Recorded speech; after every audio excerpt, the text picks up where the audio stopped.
And we are here with, do you need an introduction, John Daly, who will be at the PGA in a couple of days, a former champ, former British Open champ, and still the biggest crowd attraction out here on the Champions Tour. How are you? I'm doing good. How you doing, Paul? I am doing great.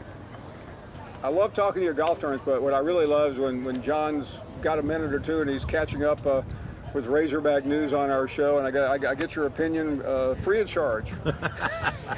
We got it going on there. I mean, the new hire of Coach Cal, I let him kind of just do his thing, and I texted him a couple of days ago, are you set? Here's my son's number. Go play golf with him if you need a break.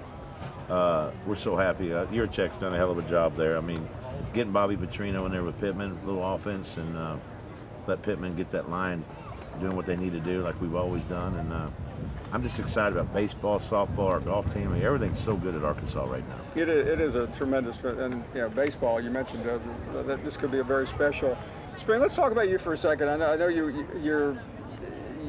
don't want to talk about it, but I covered your first appearance at Augusta and the fairways. I mean, you probably didn't appreciate they were 10, 12, 15. I mean, I've never seen so many people in my life, and that includes Tiger Woods, by the way. When they came out to watch you for the first time, that's been your whole career.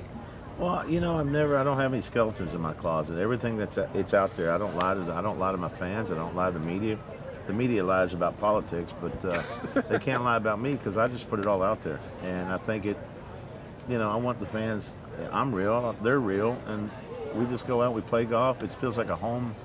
Every time I go play golf tournament, it feels like a home field advantage. It's just awesome. Do you think that's part of it? Because ever since you broke through in the early '90s with surely one of the most remarkable upset major golf championship wins, may have been the greatest upset of all time. What were you, the 6th or 7th alternate? Like ninth. The ninth alternate. Monday. I mean, you had no business even being in the tournament, let alone winning the tournament at Crooked Stick. But we've watched you triumph, and we've watched you fail. And as you say, you've always just let everyone in. It's just part of life, and we always have ups and downs, and especially in this game. I mean, I'm frustrated right now. I'm in a scoring slump for the last couple of years, but starting to do some things different. I've had both knees done, and this one's starting to get a little better. I had this done last year. I'm starting to get a little bit of power back where I get to the ball instead of trying to hit 3/4 shots and try and play this game. It's just too hard, but I'm getting there. I mean, I'm almost getting there. Hell, the time I'm healthy, I'll probably be dead, Paul. No, you don't want. We can't afford that. John, when it comes to connecting, I mean, this isn't like a sterile situations. I mean, you're often on a 90-degree day. You're worn out, but tell us about the experience of connecting to fans, because it is remarkable to watch you. It's the greatest thing in the world. I mean, besides our programs on this tour, if we don't have fans, it's just fans is what pays salaries, in my opinion.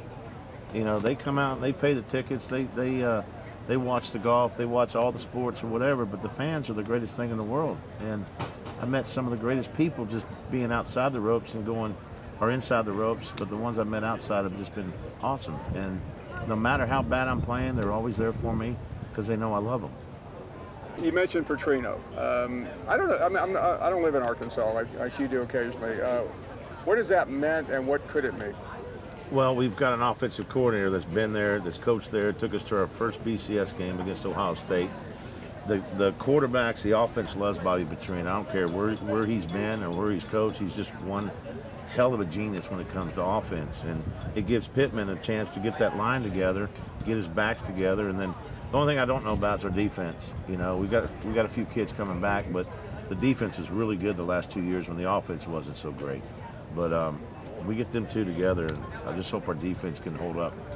John, before you go, a lot of coaches have been through here today and have talked about the pressures of what's going on, and it's no longer just a talkable subject. It's a serious problem with college athletics, and everyone says the same thing. It's about the portal, where a player can do whatever he wants. I know you're all for players to have their way, but where are we right now in college football? I'm not a big fan of the NCAAs. If you look back and you think of all these great athletes that come through there, your Bo Jacksons, I mean, I could just name a ton of names, but why aren't they getting money for those jerseys sold?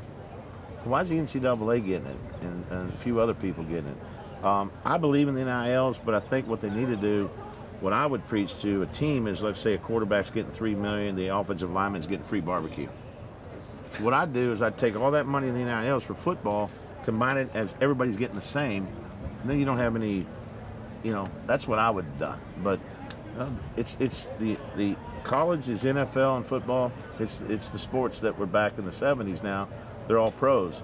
Then you got high schools that are like colleges now. You got colleges that are like pros, and then you got, it elevates it even more. But I believe in the NIL. I think we got to get it under control. It ain't gonna be long before the players and coaches start having unions on this NIL thing. It won't be long at all. Does anybody ask you to be the czar of college football? What's that? Does anybody ask you to be the czar of college football? You'd be an interesting one. I'd love it.